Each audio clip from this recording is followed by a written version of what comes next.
بسم اللہ الرحمن الرحیم الحمدللہ وحدہ والصلاة والسلام علی من لا نبی بعد اما بعد۔ سورہ طٰہٰ پہ بات ختم ہوئی تھی، اس کے بعد سورہ انبیاء شروع ہوتی ہے۔ میرا خیال ہے اب تک کا ہوم ورک ہو گیا ہوگا، کل کا ہوم ورک نہیں ہوا؟ نہیں، ولد اور رحمان اور رحمت کل۔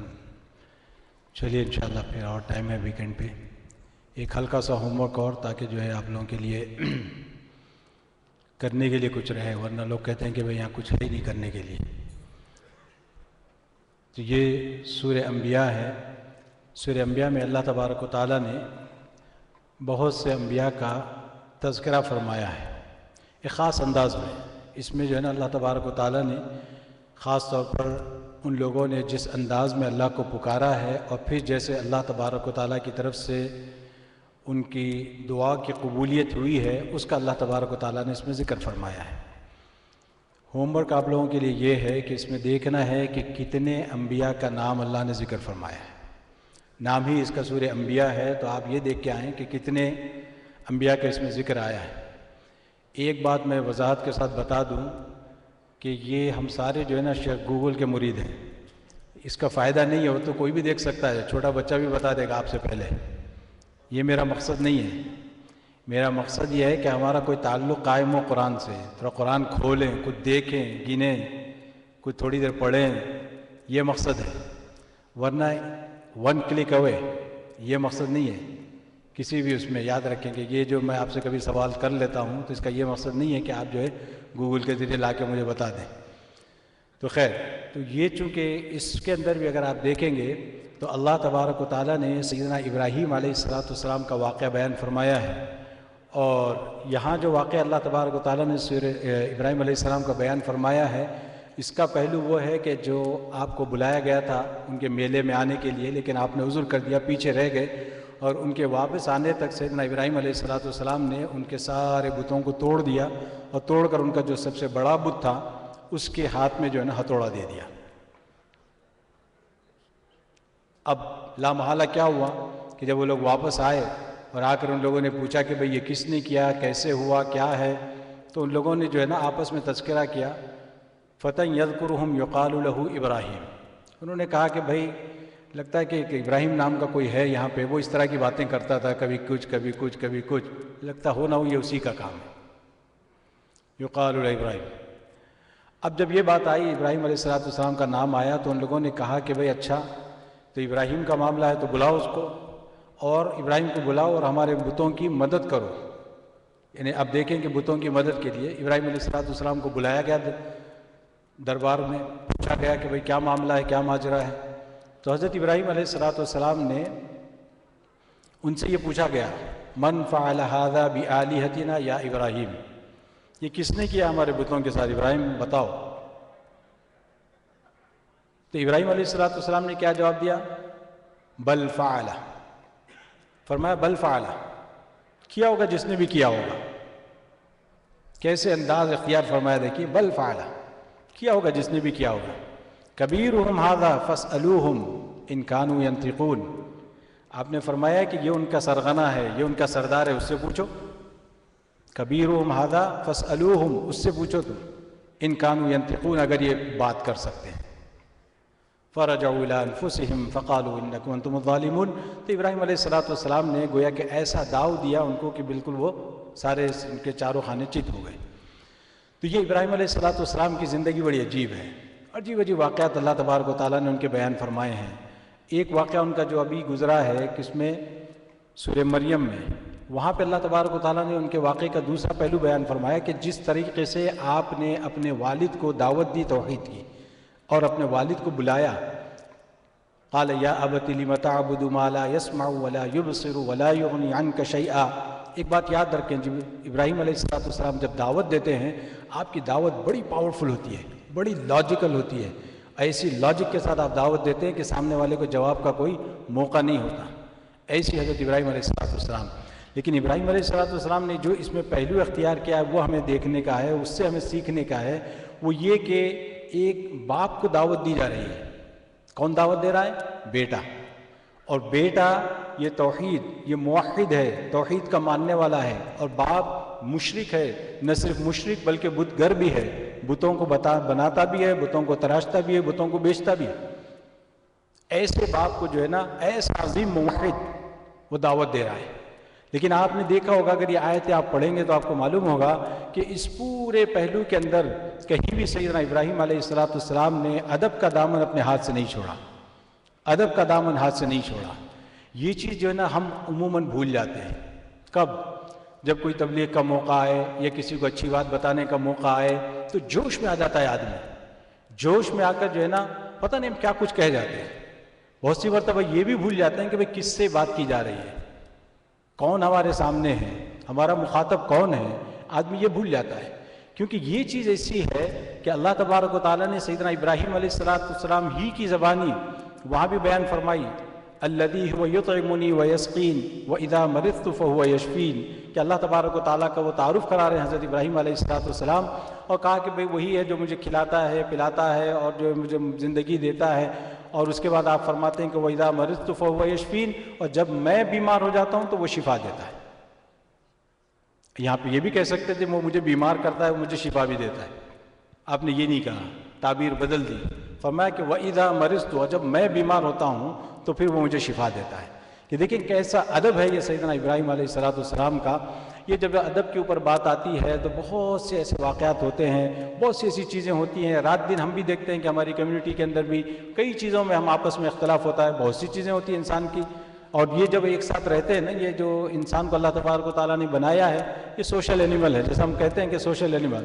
سوشل اینیمل کا کیا مطلب ہے؟ ہم صرف اس کا مطلب یہی لیتے ہیں کہ بھئی وہ الگ نہیں رہ سکتا، بالکل صحیح، الگ نہیں رہ سکتا، لیکن جب الگ نہیں رہ سکتا تو لوگوں کے ساتھ ہی رہے گا، جب لوگوں کے ساتھ رہے گا تو یہ ہو نہیں سکتا کہ اس کا کسی سے اختلاف نہ ہو۔ آپ مجھے بتا دیں کوئی بھی ایسا ہو جو لوگوں کے ساتھ رہے اور اس کا اختلاف نہ ہو؟ کیا آپ سمجھتے ہیں کہ اللہ کے رسول صلی اللہ علیہ وسلم کو لوگوں نے چھوڑ دیا؟ آپ صلی اللہ علیہ وسلم سے بھی اختلاف کرنے والے تھے، آپ صلی اللہ علیہ وسلم کے بھی پیچھے باتیں کرتے تھے لوگ۔ حضرت ابوبکر کا زمانہ ہے، حضرت ابوبکر کے پیچھے ہی باتیں کرتے تھے، حضرت عمر رضی اللہ عنہ کا زمانہ ہے، آپ کے پیچھے تو وہ لوگوں نے بہت باتیں کی۔ تو یہ معاملہ ایسا ہے کہ یہ کوئی آدمی اختلاف سے نہیں بچ سکتا۔ یہ سوشل اینیمل کا ایک اسپیکٹ یہ بھی ہے، یہ پہلو ہم عموماً بھول جاتے ہیں۔ اور ایک بڑی پیاری بات ذہن میں آتی ہے کہ ابھی کچھ دن پہلے اس آیت پہ سے ایسے ہی بس ذہن میں آئی بات کہ اللہ تبارک و تعالیٰ نے جنتیوں کا جہاں پہ تذکرہ فرمایا ہے اس میں ایک بات بیان فرمایا کہ وَنَزَعْنَا مَا فِي صُدُورِهِم مِّن غِلٍّ۔ جب اللہ تبارک و تعالیٰ جنت میں جنتیوں کو داخل فرمائیں گے تو اللہ فرماتے ہیں کہ ان کے دلوں میں جو کچھ کھوٹ اور حسد وغیرہ ٹائپ کی چیزیں ہوں گی، اللہ فرماتے ہیں ہم اس کو نکال دیں گے، ہم اس کو نکال دیں گے۔ میں نے ایک دوست سے پوچھا کہ بھائی یہ کیا مطلب ہے، یہاں پہ اللہ تبارک و تعالیٰ کیا بتانا چاہتے ہیں؟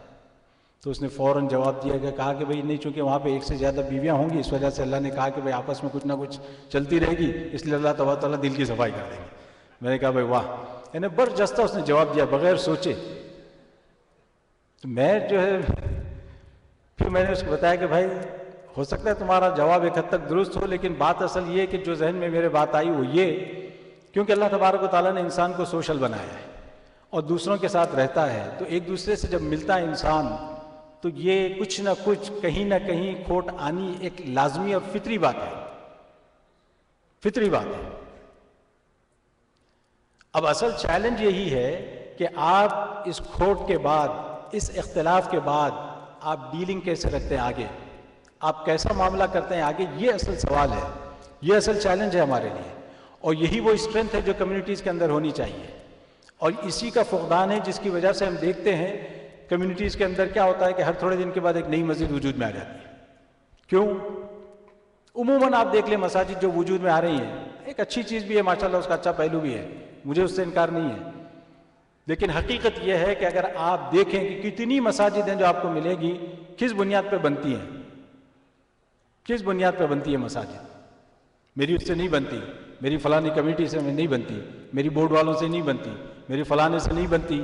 ٹھیک ہے بھائی، آپ نے ایک مسجد قائم کر لی، مسلمانوں کا فائدہ تو ہو رہا ہے، مسجدیں بن رہی ہے، لیکن خدا نہ خواستہ ایسا نہ ہو کہ ایک منظر وہ بھی تھا، مسلمانوں کی گلی گلی مساجد ہوا کرتی تھی، ایک وقت آیا کہ پھر وہ چرچوں میں تبدیل ہونے لگی، ایسا نہ ہو، اللہ کرے کہ وہ زمانہ نہ آئے کبھی قیامت تک۔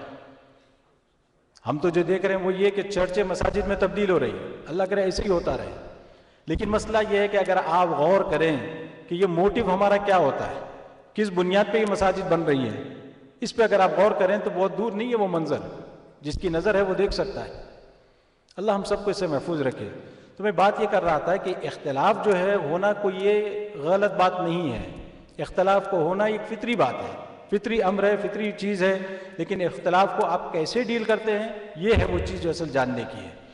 اس کو اگر آپ دیکھنا چاہیں تو پھر آپ دیکھیں صحابہ کرام رضوان اللہ علیہم کے درمیان بھی کئی واقعات ایسے ہوئے ہیں، لیکن کیسے ان لوگوں نے اس کو ڈیل کیا ہے۔ میں بہت دور نہیں لے جاؤں گا آپ لوگوں کو، ایک واقعہ ذہن میں آ رہا ہے کیونکہ وہ بڑا عجیب معاملہ ہے اور بہت زیادہ اس سے ریلیٹڈ بھی ہے ہماری کمیونٹی سے۔ ایک دو بہت بڑے بزرگ گزرے ہیں اس امت میں، ایک ہیں خواجہ حسن بصری رحمۃ اللہ علیہ اور دوسرے ہیں محمد ابن سیرین رحمۃ اللہ علیہ، اور یہ دونوں بڑے تابعی ہیں، بڑے زبردست تابعی ہیں۔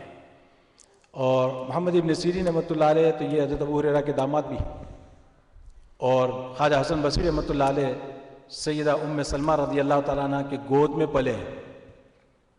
اندازہ لگائیے کتنی بڑی شخصیتیں ہیں۔ لیکن یہ کہ جب دین کی بات ہوتی تھی، دین کا معاملہ آتا تھا تو دونوں کے ڈیفرنٹ ویو ہوتے تھے، یہ بھی صحابہ کے شاگرد، وہ بھی صحابہ کے شاگرد، لیکن جب بات آتی تھی دین کی، ان کے سوچ کا انداز الگ ہوتا تھا، ان کے سوچ کا انداز الگ ہوتا تھا۔ خواجہ حسن بصری رحمۃ اللہ علیہ ہمیشہ کیا کرتے تھے، اکثر اللہ کے خوف سے ڈراتے تھے، اللہ کے عذاب سے ڈراتے تھے لوگوں کو کہ اگر اللہ کے حکم سے تم سرتابی کرو گے تو اللہ کا عذاب آئے گا۔ ان کی اکثر جو ہے نا باتیں یہی ہوتی تھی، اسی طرح وہ ڈیل کرتے تھے۔ اور محمد ابن سیرین رحمۃ اللہ علیہ کا معاملہ بالکل برعکس، وہ جو ہے ہمیشہ اللہ کی رحمت سے امید دلاتے تھے لوگوں کو، ہمیشہ اللہ کی رحمت سے امید دلانا ان کا کام۔ اور یہ دونوں ہیں ایک ہی زمانے کے اور ایک ہی وقت کے، ایک ہی جگہ کے رہنے والے، ایک ہی شہر کے رہنے والے،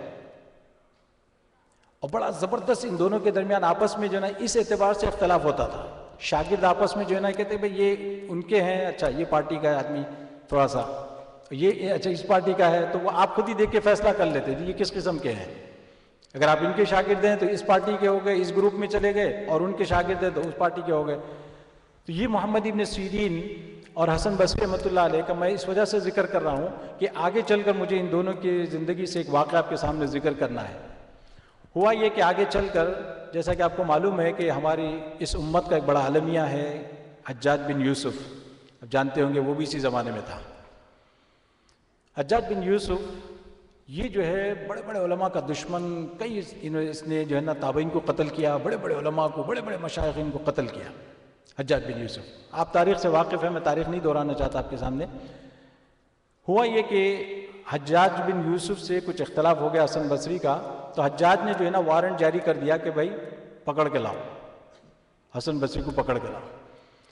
اور معلوم ہے آپ کو کہ اگر حجاج کا آرڈر آ جائے تو پھر آدمی یہی سمجھتا تھا کہ بھائی کوئی دوسرا راستہ نہیں ہے، جیسے ہی پکڑے گئے صرف ایک ہی طریقہ تھا اس کے پاس، بات ختم، آدمی کو ختم ہی کر دیتا تھا وہ، بس اس کا ایک ہی کام تھا۔ تو جب حسن بصری رحمۃ اللہ علیہ کو پتہ چلا تو وہ چھپ گئے، انہوں نے کہا کہ اگر اس ظالم کے میں ہاتھ لگوں گا تو یہ مجھے مار ڈالے گا، تو آپ چھپ گئے۔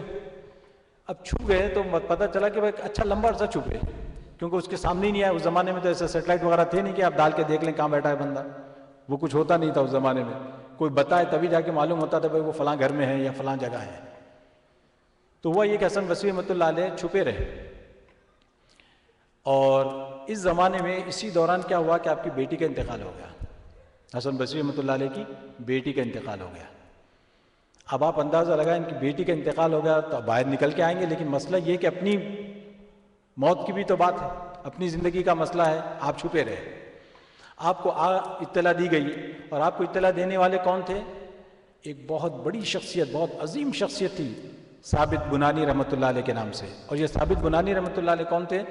یہ جو ہے اس امت کے بڑے صوفیہ میں سے ہیں، بہت بڑے صوفی تھے، بڑے زبردست صوفی تھے ثابت بنانی رحمۃ اللہ علیہ۔ ان کے متعلق آتا ہے کہ جب حضرت حسن بصری رحمۃ اللہ علیہ کا انتقال ہونے لگا، جب آپ کی عمر ایسی اس عمر کو پہنچ گئے، تو لوگوں نے پہلے ہی سے طے کر دیا تھا کہ بھائی حسن بصری کی جگہ آپ کو لینی ہے، کہ یہ آپ کے شاگرد تھے، یہ حسن بصری کے شاگرد تھے۔ کہا کہ علم کے اعتبار سے، تقوی کے اعتبار سے اور عبادتوں کے اعتبار سے آپ کے علاوہ کوئی یہ جگہ نہیں سنبھال سکتا۔ ان کا وہ مقام تھا ثابت بنانی رحمۃ اللہ علیہ کا۔ وہ جو ہے آتے ہیں اور آ کر انہوں نے جو ہے نا خبر دی آ کے اپنے استاد کو کہ بھئی آپ کی لڑکی کا انتقال ہو گیا، ٹھیک ہے۔ اب حضرت ثابت بنانی رحمۃ اللہ علیہ فرماتے ہیں جب میں جا رہا تھا تو مجھے یقین تھا کہ اور کیا ہوگا، مجھے کہا جائے گا کہ بھئی ٹھیک ہے نماز جنازہ پڑھاؤ اور تدفین کر دو۔ حضرت ثابت بنانی فرماتے ہیں کہ میں پہنچا، میں نے اطلاع دی تو اس کے بعد انہوں نے یہ جو کہا، اب آپ دیکھیں حسن بصری رحمۃ اللہ علیہ فرماتے ہیں کہ محمد ابن سیرین سے کہیں کہ میری بیٹی کی نماز جنازہ پڑھائے۔ آپ دیکھ رہے ہیں کہ میں کیا بات کرنا چاہ رہا ہوں۔ زندگی میں اختلاف ہے، نظریات ان کے الگ ہیں، ان کے الگ نظریات ہیں، یہ کچھ اور طریقے سے دیکھتے ہیں دین کو، وہ کچھ اور نظریے سے دیکھتے ہیں، سوچ اپنی اپنی ہے، لیکن جب وقت آتا ہے تو پھر وہ ریئلائز کرتے ہیں کہ بھئی واقعی اس وقت جو اگر علم کے اعتبار سے، تقوی کے اعتبار سے کوئی آدمی ان کی نظر میں بیٹھتا ہے تو وہ کوئی اور نہیں بلکہ محمد ابن سیرین۔ محمد ابن سیرین کو یہ کہا گیا کہ بھئی تم میری بیٹی کے نماز جنازہ پڑھاؤ اور اس کی تدفین کرو۔ اب اگر میں آپ کو واقعات سناؤں تو جو ہے نا، آج تو خیر تراویح بھی جلدی ختم ہوگی نا، ہے 10-15 منٹ، لمبا ہو جائے گا۔ یہ تہجد والے گھور کے دیکھتے ہیں مجھے، اس لیے ڈر ہوتا ہے مجھے، جلدی ویکینڈ آتا ہے تو خوشی ہوتی ہے چلو کچھ 5-7 منٹ آگے بات ہوگی، مگر ان کی نظریں ایسی ہوتی ہیں کہ بس۔ تو یہ چونکہ حضرت ثابت بنانی رحمۃ اللہ علیہ کے متعلق آتا ہے کہ یہ جو ہے نا اس امت کے مشہور صوفیہ میں سے ہیں۔ ان کے متعلق آتا ہے کہ جہاں بھی جاتے تھے وہ نماز پڑھتے تھے 2 رکعت، جہاں بھی جاتے تھے، کوئی مسجد ایسی نہیں تھی کہ جس میں انہوں نے نماز ادا نہ کی ہو۔ نہ صرف یہ بلکہ کسی کے گھر میں ملنے جاتے تھے تو سب سے پہلے 2 رکعت پڑھتے تھے، کوئی بیمار ہو جاتا تو اس کے بعد جاتے تو اس سے ملنے پہلے 2 رکعت نماز پڑھتے تھے۔ ان کا مشہور تھا یہ واقعہ، اسی لیے جب بھی کسی کے یہاں جاتے تو لوگ سب سے پہلے ان کو جگہ بتاتے تھے نماز پڑھنے کی، یہ جگہ ادھر قبلہ، سب سے پہلے نماز پڑھتے تھے حضرت ثابت بنانی رحمۃ اللہ علیہ۔ اور وہ خود فرماتے ہیں کہ میری زندگی میں 20 سال ایسے گزرے کہ نماز سے جو ہے نا میرا کوئی تعلق ہی نہیں تھا، مطلب یہ کہ بڑی مشکل سے میں جو ہے نا فرائض ادا کرتا تھا، بہت مجھے اپنے آپ کو پش کرنا پڑتا تھا نماز پڑھنے کے لیے، لیکن میں پش کرتا رہا، بالآخر ایک وقت آیا کہ نماز ہی میرا اوڑھنا بچھونا ہو گیا۔ اندازہ لگائیے وہ ہمت نہیں ہارے، نماز ہی میرا اوڑھنا بچھونا ہو گیا۔ اس وجہ سے وہ فرماتے ہیں کہ جب ان کا انتقال ہوا، انتقال ہونے کے بعد جب ان کو دفنا دیا گیا ثابت بنانی رحمۃ اللہ علیہ کو، دفنانے کے بعد وہ کوئی جگہ تھوڑی سی کھلی رہ گئی تھی قبر کی۔ قبر کے اس زمانے میں جو ہے بغلی قبریں بنتی تھی تو قبر جو ہے نا وہاں سے کچھ اینٹیں 1-2 رہ گئی تھی، تو وہ جو قبر بنانے والے ہوتے ہیں ان کو خیال ہوا کہ بھئی یہ اینٹیں جو ہے نا اس کو لگا دی جائے تاکہ قبر کھلی نہ رہ جائے۔ وہ بعد میں جب آئے اینٹیں لگانے کے لیے تو انہوں نے دیکھا، قبر میں جھانک کے دیکھا تو کیا ہے، وہ ثابت بنانی کھڑے نماز پڑھ رہے ہیں، یعنی اپنی آنکھوں سے دیکھا، یہ کوئی خواب والی بات نہیں ہے، انہوں نے آنکھوں سے دیکھا کہ ثابت بنانی کھڑے نماز پڑھ رہے ہیں۔ تو وہ 2 آدمی تھے، وہ دوسرے سے اس نے ذکر کیا کہ بھئی یہ کیا ماجرا ہے، اس نے کہا کیا ہے، تو اس نے کہا وہ نماز پڑھ رہے ہیں، تو بھائی بند کر دو، فوراً بند کر دو، کیونکہ وہ ثابت بنانی ہے، تو فوراً بند کر دیا۔ بند کر کے جو ہے ان کی بیٹی کے پاس آئے اور جا کے پوچھا کہ بھئی کیا ماجرا تھا، یہ کھڑے نماز پڑھ رہے ہیں، کیا ماجرا ہے؟ تو اس بیٹی نے کہا ابا جان کا جو معمول میں جانتی ہوں، 50 سال سے روزانہ تہجد کے بعد وہ یہی دعا کرتے تھے کہ یا اللہ جب میں اس دنیا سے جاؤں گا تو میری نماز چھوٹ جائے گی، مجھے اس دنیا میں بھی نماز پڑھنے کی اجازت دے دیجیے۔ 50 سال تک تہجد کے بعد میرے ابا یہ دعا کرتے تھے۔ اللہ تبارک و تعالیٰ نے دعا ایسے قبول فرمائی کہ دیکھیں قبر میں بھی اللہ تبارک و تعالیٰ نے انہیں اجازت عطا فرما دی۔ تو یہ جو ہے میں آپ کو بتانا کچھ اور چاہ رہا ہوں، لیکن بات کہیں اور نکل رہی ہے، کیونکہ واقعات جو ہے نا ہسٹری میں جب آپ ایک مرتبہ جائیں تو بڑے دلچسپ واقعات ہیں، اور اسلامک ہسٹری۔ ایک بات اس میں یاد رکھیں کہ یہ جو اختلاف ہوتا ہے، بہت سی مرتبہ آپ نے دیکھا ہوگا کہ مذاہب کے اعتبار سے فقہ حنفی، فقہ شافعی، یہ اختلاف بھی ہوتا ہے، لیکن امت کے اندر یہ اختلاف کی وہ حیثیت کبھی نہیں رہی جو کبھی کبھار یہ شکل اختیار کر لیتی ہے۔ کبھی بھی جو ہے نا اس کو لڑائی کی آماجگاہ نہیں بنایا گیا۔ جیسے کہ آپ نے دیکھا ہوگا کرسچینٹی کے اندر رومن اور پروٹسٹنٹس وغیرہ یہ جو ہیں، ان کے اندر اگر آپ ان کی ہسٹری اٹھا کے دیکھیں گے تو کتنے ان کے اندر قتل و غارتیں ہوئی ہیں، کیسی کیسی لڑائیاں ہوئی ہیں ان 2 فرقوں کے اندر، ایک ہی مذہب کے ماننے والے۔ لیکن اسلام کا دامن اس سے پاک ہے۔ ہاں مسلمانوں کے درمیان جو لڑائیاں ہوئی ہیں وہ زیادہ تر سیاسی ہیں، سیاسی نوعیت کی ہیں، اور جہاں کہیں آپ کو یہ نظر آتا ہے یعنی اس مسئلے کو اٹھایا گیا ہو، یہ فقہ حنفی ہے، یہ فقہ شافعی ہے، یہ فلانے یہ ماننے والے، یہ فلانے کے نہیں ماننے والے، یہ بھی اسی سیاسی عوامل کی بنا پر ہے۔ اس کے پیچھے بھی بڑی سیاستیں ہیں، ورنہ بحیثیت مذہب ہونے کے اس میں کبھی لڑائی نہیں ہوئی۔ یہ فقہ حنفی شافعی وغیرہ یہ آپ اٹھا کے دیکھ لیں گے، اس لیے آپ کو معلوم ہو جائے گا۔ تو یہ جو معاملہ ہے اس کے اندر ایک بات ایسی ہے کہ آپ کو ایک مثال دیتا ہوں، اس سے بہت سمجھ میں آ جائے گی بات اچھی طرح سے۔ آپ دیکھیں گے شافعی حنفی کا اتنا کیئرلیس معاملہ ہے، مطلب یہ کہ ہمارے اندر کوئی اس کا تعلق ہی نہیں ہوتا ہے کہ بھئی شافعی کے پیچھے حنفی نماز پڑھتے ہیں، حنفی کے پیچھے شافعی نماز پڑھتے ہیں، مالکی کے پیچھے حنبلی نماز پڑھتے ہیں، اس میں کوئی کبھی اختلاف نہیں رہا۔ میں آپ کو ایک شخصیت کا نام بتاتا ہوں، آپ کو پتہ چل جائے گا۔ شیخ عبد القادر جیلانی رحمۃ اللہ علیہ کا نام سنا ہوگا آپ نے۔ کتنے بڑے بڑے لوگ ہیں دنیا کے اندر جو آپ کے مرید کہلاتے ہیں، آپ کے ماننے والے کہلاتے ہیں، آپ کے نام پہ جو ہے نا 11ویں کی جاتی ہے، آپ کے نام پہ فاتحہ پڑھی جاتی ہے، آپ کے نام پہ پتہ نہیں کیا کیا ہوتا ہے۔ یہ جائز ہے یا ناجائز ہے میں اس کی بات نہیں کر رہا ہوں، مگر یہ کہنا چاہتا ہوں کہ دیکھیے عقیدت کیسی ہے، ساری دنیا کے لوگ ان کو مانتے ہیں، اور ان میں کس میں اکثریت کس کی ہے ماننے والوں کی؟ حنفی ہے۔ لامحالہ دنیا کے اندر آج حنفیوں کی تعداد کیا ہے؟ کسی کو ہے اندازہ؟ 75 سے 80% جو ہے نا حنفی ملیں گے آپ کو دنیا بھر میں، ساری دنیا کے مسلمان، سارا گلف بھی لے لیں آپ، سارا مڈل ایسٹ لے لیں تب بھی یہ سب سے زیادہ تعداد جو ہے نا انہی کی ہے، حنفیوں کی۔ اور یہی حنفی جو ہے آپ کو شروع سے حکومت کرتے ہوئے بھی نظر آئیں گے، حکومتیں جو رہی ہیں وہ احناف کی رہی ہیں۔ خیر یہ ایک الگ پہلو ہے۔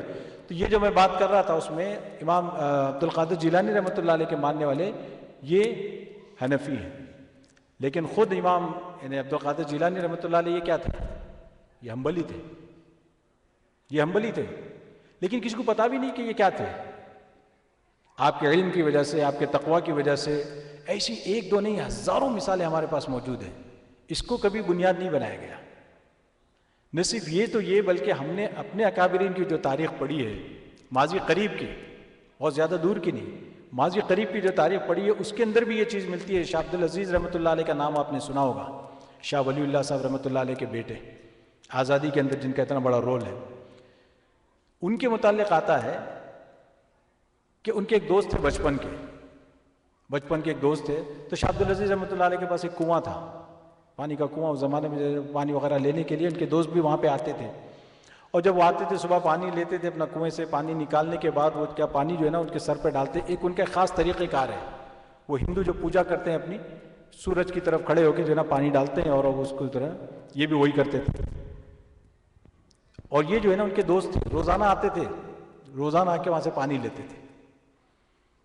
تو یہ جو ان کے لڑکے شاہ محمد اسحاق رحمۃ اللہ علیہ، یہ بڑے محدث گزرے، وہ فرماتے ہیں کہ یہ جو کیا کہنا چاہیے ان کو، میں بھول گیا، وہ ان کو جو ہے نا وہ ان کو نانا یا چاچا کچھ کہا کرتے تھے۔ وہ ہندو ہے، پوری زندگی اس کی شرک پہ گزر رہی ہے، اور یہ چونکہ صرف اپنے والد کا دوست ہے اس وجہ سے کبھی ان لوگوں کے درمیان یہ فرق نہیں رہا۔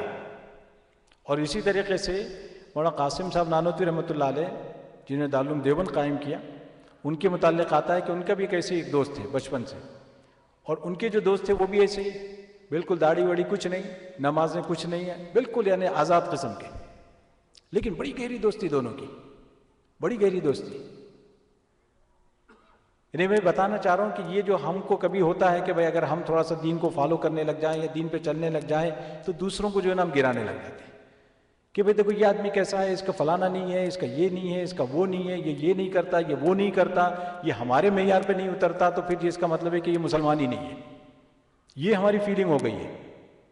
یعنی اگر اللہ تبارک و تعالیٰ نے کسی کو توفیق دی ہے نمازوں کی ادائیگی کی، اللہ نے کسی کو سنت کو فالو کرنے کی توفیق دی ہے، تو یہ ہمیں حق نہیں پہنچتا، یہ ہمیں لائسنس نہیں مل جاتا کہ ہم دوسرے کو گرائیں، دوسرے کی بے عزتی کریں یا دوسرے کو کم دیکھیں، اس کو کم سمجھیں۔ اگر جہاں آپ نے یہ سمجھنا شروع کیا تو سمجھے کہ آپ کا سب یہ ایکول جو ہے نا زیرو ہو جائے گا، بلکہ مائنس میں جائے گا۔ وہ مشہور واقعہ آپ نے سنا ہوگا کہ ایک مرتبہ جو ہے سب لوگ تہجد کے لیے اٹھے، تو ایک فرزند بھی تھے، انہوں نے جو ہے نا اپنے ابا جان سے کہا کہ بھائی کچھ لوگ سو رہے تھے۔ انہوں نے دیکھ کے کہا کہ بھائی یہ کیسے لوگ ہیں، تہجد کے وقت بھی سو رہے ہیں، انہیں تہجد کے وقت بھی سو رہے ہیں۔ تو باپ کی نظر بڑی تیز تھی، انہوں نے کہا کہ بیٹا بہتر تھا کہ تو بھی سویا ہی رہتا، اس سے بہتر تھا کہ تیرے اس اسٹیٹمنٹ سے بہتر تھا کہ تو بھی سویا ہی رہتا۔ تو نے ان سب کی غیبت کر دی، تیرا تو گیا، بیڑا غرق ہو گیا۔ کیا اندازہ لگا یہ بظاہر کیا چیز لگتی ہے یہ؟ اب دیکھیں یہاں بھی وہی ہوتا ہے، ہمارے اندر بھی تہجد پڑھنے والے نہیں پڑھنے والے، تہجد پڑھنا چاہیے کہ نہیں پڑھنا چاہیے، جماعت سے پڑھنا چاہیے کہ جماعت سے نہیں پڑھنا چاہیے۔ ٹھیک ہے، اس میں دونوں فقہ ہیں، آپ فقہ نفی کی بات کرتے ہیں، اگر فقہ نفی کے اندر مکروہ تحریمی لکھا ہے، اس طریقے سے جماعت کے ساتھ نماز پڑھنا تہجد کی فقہ نفی میں مکروہ لکھا ہے، نہ صرف مکروہ، مکروہ تحریمی، نماز پڑھی جاتی ہے، ٹھیک ہے، دوسرے فقہ میں اس کی اجازت ہے۔ اس مسجد کی خوبصورتی یہی ہے، اس کمیونٹی کی خوبصورتی یہی ہے کہ اگر کسی فقہ میں اس کی اجازت ہوتی ہے تو ہم اس کو جمع کر لیتے ہیں۔ کوشش یہی ہوتی ہے کہ وہ سب مل کے چلے۔ کیوں کہ جیسے میں نے آپ کو کہا کہ فقہ حنفی، فقہ شافعی اور فقہ جو ہے نا، یہ کوئی آپ کو فالو کرنا ہے فالو کریں، آپ کو لگتا ہے ٹھیک ہے، آپ کو نہیں سمجھ میں آتا ہے ٹھیک ہے، کوئی بات نہیں۔ لیکن یہ کہ بھائی ایک فالو کر رہا ہے تو دوسرا اس کو گرا رہا ہے، اور کسی فقہ کو جو ہے نا نیچے دکھانا، اس کی اجازت نہیں دی جا سکتی کسی کو بھی، چاہے وہ ممبر سے بات کہی جا رہی ہو یا آپس میں کہی جا رہی ہو، دونوں برابر ہیں اس معاملے میں۔ اس وجہ سے جو ہے نا آپس میں ایک دوسرے کی ریسپیکٹ کریں اور ایک دوسرے کا خیال رکھیں اور ایک دوسرے کے جذبات کا احترام کریں، یہ بہت بڑی چیز ہوتی ہے۔ کیونکہ نمازیں پڑھ لینا، تسبیحات کر لینا، قرآن کی تلاوت کر لینا، صدقہ خیرات کر لینا، حج اور عمرے کر لینا بہت آسان ہے، یہ آسان کام ہے، اور شیطان عموماً ادھر لگاتا ہے۔ جو نفس پہ جو کٹھن سب سے چیز گزرتی ہے نا، وہ یہ چیز ہے، کسی کی مان لینا، کسی کی جو ہے نا ریسپیکٹ کر لینا، کسی کو جو ہے نا اپنا بڑا بنا لینا، یا کسی کی جو ہے نا بات کی لاج رکھ لینا۔ اور آپ کبھی ایسا ہوتا ہے کہ بھئی آپ کو لگتا ہے کہ میری تو بے عزتی ہو گئی، آپ کو تو اسی لگے گا، لیکن اصل جو پیچھے سے آپ کا نفس ہوتا ہے جو آپ کو ابھار رہا ہوتا ہے، بے عزتی ہو گئی، تم نے کچھ کیا ہی نہیں، کیسے ڈرپوک آدمی ہو، کچھ کیا ہی نہیں۔ یعنی مطلب یہ ہے کہ یہ اس سے بے عزتی کی کیا بات ہے بھائی؟ یہ تو اللہ کے لیے آپ کو کام کرنا ہے۔ اور ایک بات یاد رکھیں، جو کوئی اللہ کے لیے کام کرتا ہے اس کے لیے کسی عہدے وغیرہ کی ضرورت نہیں ہوتی۔ اگر آپ نے کوئی کام اللہ کے لیے کیا، بلکہ ہم نے تو اپنے بڑوں کو یہ دیکھا کہ وہ کام کر کے چھپاتے تھے، کوشش کرتے تھے کہ بھئی کسی طرح معلوم نہ ہو لوگوں کو، کسی طرح معلوم نہ ہو۔ اسی وجہ سے جو ہے نا ہسٹری میں ملتا ہے، مولانا حسین احمد مدنی رحمۃ اللہ علیہ بہت بڑے بزرگ گزرے ہیں، یہ بڑا رول ہے آپ کا بھی، یہ جنگ آزادی وغیرہ کے اندر آپ دیکھیں تو آپ کو معلوم ہوگا، ان کے متعلق آتا ہے کہ بھئی کس طریقے سے یہ حضرات رات کے اندھیری میں اٹھ کر جو ہے نا جو مہمان آتے تھے ان کے جو بیت الخلاء صاف کیا کرتے تھے، ان کے جا کے بیت الخلاء یہ صاف کیا کرتے تھے۔ اور ان کے بیت الخلاء ایسے نہیں تھے کہ آپ نے یوں کیا فلش ہو گیا سب، یا پھر وہ بلیچ لے کر آئے یوں کر کے چلے گئے صفائی ہو گئی، وہ نہیں، باضابطہ اٹھا کے پھینکنا پڑتا تھا لے جا کے غلاظت کو۔ یہ اس دور کی بات کر رہا ہوں میں، کیا ان کو تو یہ نہ کبھی اگر معلوم ہو جاتا تو چھپ جاتے تھے، کہ کوئی اگر آ جائے اس وقت کوئی ادھر نکل آئے تو ان کو جو معلوم ہو جاتا تو وہ چھپ جاتے تھے، اپنے آپ کو چھپا لیتے تھے کہ کسی پہ ظاہر نہ ہو کہ کون کر رہا ہے۔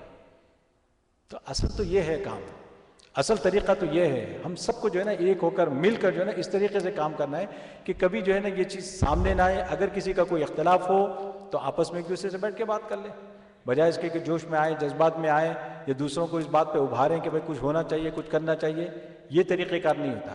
دیکھیے کمیونٹیز کو بگاڑنا، کمیونٹی کے اندر تفرقہ پیدا کرنا بہت آسان ہے، اس کے لیے کوئی دیر نہیں لگتی، ایک بیان، ایک جملہ اس کے لیے کافی ہوتا ہے، ایک جملہ اس کے لیے کافی ہو جاتا ہے۔